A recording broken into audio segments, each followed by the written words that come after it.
the logging industry by replacing simple muscle power with mechanical might.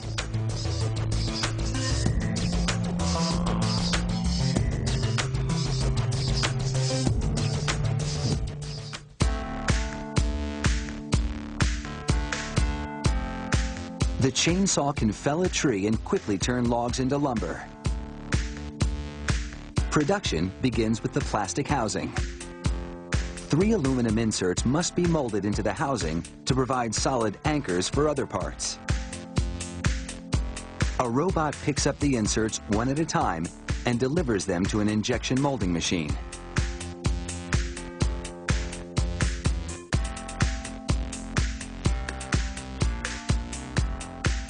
Then, it places the inserts into a mold at the front of the machine.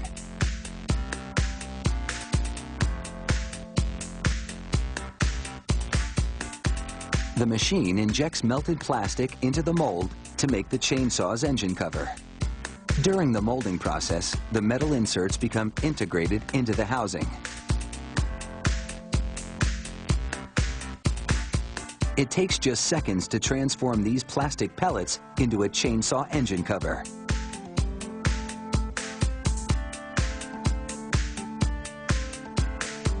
The robot carries each engine cover to an automated cutter that removes any unwanted bits of plastic.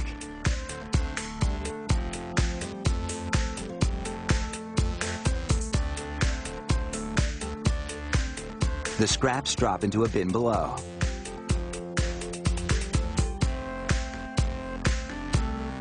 The hot covers cool for about 10 minutes. Then the robot moves them to the next station. There's one more piece of plastic housing, the fuel tank. The sonic welder melts and fuses it to the engine cover using high-frequency vibration.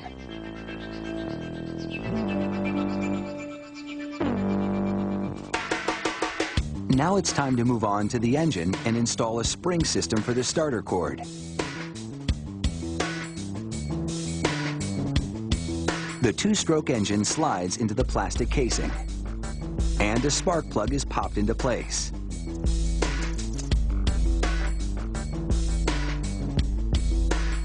After the crankshaft is lubricated, the chainsaw's automatic oiling system is installed.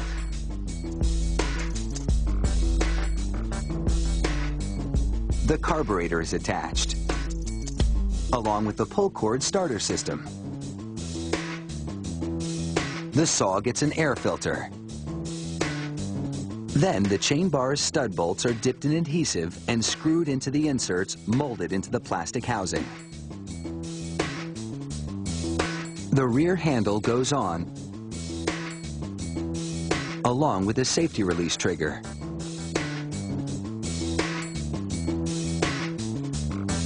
The front handle is screwed into place.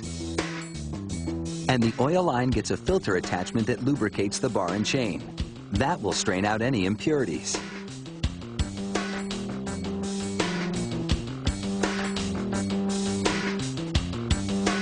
Next, workers install bearings and the crankshaft clutch system. The clutch is the link between the engine and chain. When it's engaged, the chain will move around the cutting bar.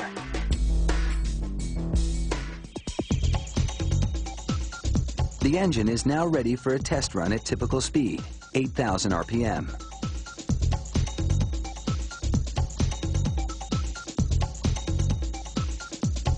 Technicians adjust the carburetor so that it mixes the right amount of gas and air, and check the exhaust to make sure it doesn't exceed pollution standards.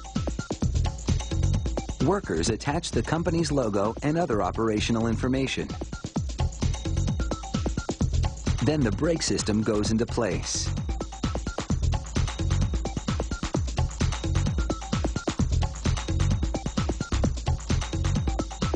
Finally, the metal bar and chain blade are packed in a protective sleeve.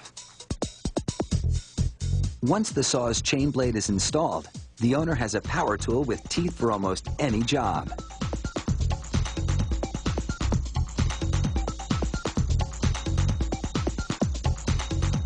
When we return,